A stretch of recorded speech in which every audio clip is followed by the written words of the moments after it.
Good morning India. क्या हर दल ticket बेच रहे हैं सर चुनाव का?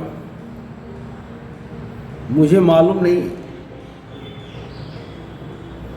पर जो स्थिति बनी हुई है इसको देख के लगता है कि चुनाव का टिकट सरेआम बिक रहा है,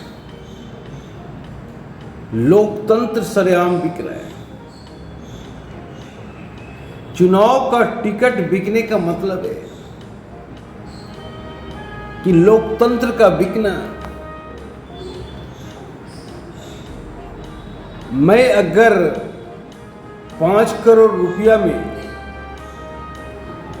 विधायक का टिकट खरीदूंगा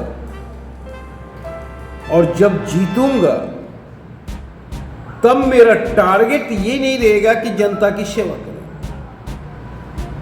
तब मेरा टारगेट ये रहेगा कि 5 करोड़ लगे हैं, जल्दी से 5 करोड़ निकाल लें, उसके बाद ही कुछ करेंगे। और यही होता है। हम बोलते हैं कि नेता जनता की सेवा क्यों नहीं करता है? अरे भाई साहब, जो बनता है उनसे पूछिए। टिकट खरीदता है 5 से 6 करोड़ रुपए, और 6 करोड़ रुपया लेके आपकी सेवा करने के लिए कोई बैठा है क्या? बताइए। ये लोकतंत्र के साथ मजाक हो रहा है। इसीलिए मैं बार बार कहता हूं कि एक ऐसी व्यवस्था लानी होगी जो टिकट वितरण के मापदंड के लिए, जैसे हम आईएएस बनाते हैं, आईपीएस बनाते हैं, उसी तरह का व्यवस्था लानी होगी। आखिर टिकट किसको दिया जाए, इसका कोई मापदंड होना चाहिए। एक चपरासी के लिए हम एग्जाम लेते हैं,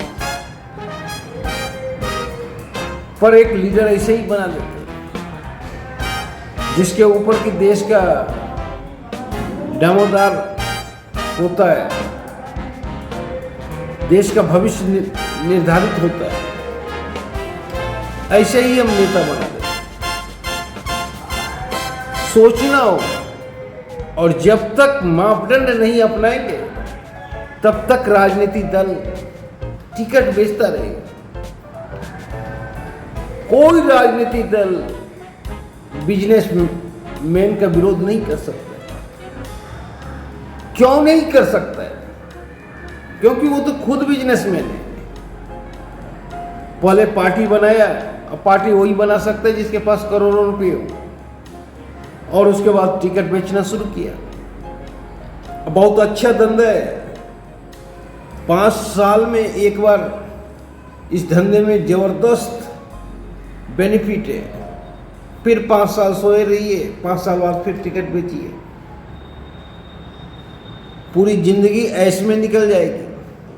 अब चुनाव जीते या न जीते, इससे आपको कोई फर्क नहीं पड़ता। टिकट बेच के ही आप इतना कमा लेंगे। और इस होड़ में सभी राजनीतिक दल लगे हुए हैं।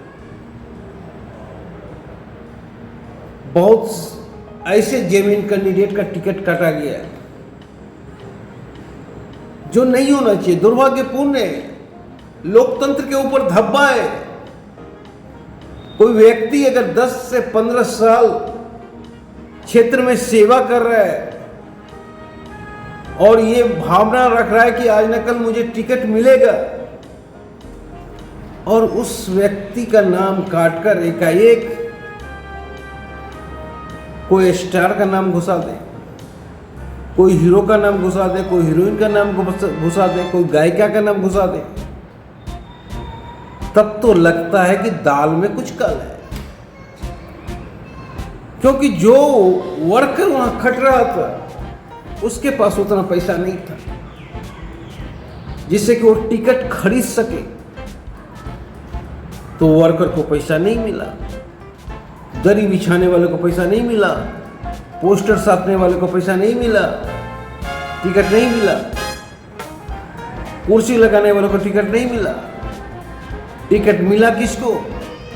जो करोड़ों रुपए डील कर सकता है। ये लोकतंत्र के लिए बहुत दुर्भाग्यपूर्ण है। इससे अच्छा तो राजतंत्र है। क्या गरीब पब्लिक सिर्फ वोट देने के लिए पैदा हुआ है? क्या हम सिर्फ झोला उठाने के लिए बने हैं? कब तक हम झोला उठाते रहेंगे? कब तक हम जिंदाबाद करते रहेंगे? कब तक हम दूसरों की गुलामी करते रहेंगे? क्या मेरे पास पैसा नहीं है तो कभी मैं विधायक नहीं बन सकता हूं, एमपी नहीं बन सकता हूं? मैं सिर्फ पार्टी में दरी बिछाऊंगा, मैं पार्टी में सिर्फ पोस्टर साटूंगा, मैं पार्टी में सिर्फ पानी पिलाऊंगा, मैं पार्टी में सिर्फ खिचड़ी बनाऊंगा? सवाल तो बहुत सारे उठते हैं। और चुनाव आयोग करे तो क्या करे? ये सिस्टम ही ऐसा है। इस सिस्टम में अगर चुनाव निष्पक्ष भी करा लिया जाए तो कोई फायदा नहीं है, क्योंकि जो टिकट खरीदा है वो आपकी सेवा के लिए नहीं खरीदा है। वो सबसे पहला अपना टिकट का पैसा वसूल करेगा और उसका माध्यम होगा भ्रष्टाचार। इसलिए पुल गिरेगा, इसलिए कानून व्यवस्था गिरेगा, इसलिए स्कूल की व्यवस्था गिरेगा, सब चीज गिरेगा, कोई सेवा नहीं होगा। जब टिकट ही बिक रहा है तो चुनाव कितना भी निष्पक्ष करा लिया जाए कोई फायदा नहीं होने वाला है। तो अगर टिकट बिक रहा है तो विकट स्थिति है राजनीति के लिए। लोकतंत्र के ऊपर कलंकित कर देने वाला कार्य सभी दल मिलकर कर रहे हैं और जितना जल्दी हो इसे रोका जाए। अन्यथा आप कितना भी निष्पक्ष चुनाव करा लो, क्या फायदा होने वाला है? सरकार बनते ही लूट तंत्र जारी होगा, क्योंकि जो 5 करोड़ में टिकट खरीदा है, जो 6 करोड़ में टिकट खरीदा है, वो आपकी सेवा नहीं करेगा। सबसे पहले अपना पैसा वसूल करेगा, उसके बाद ही कोई काम करेगा। धन्यवाद।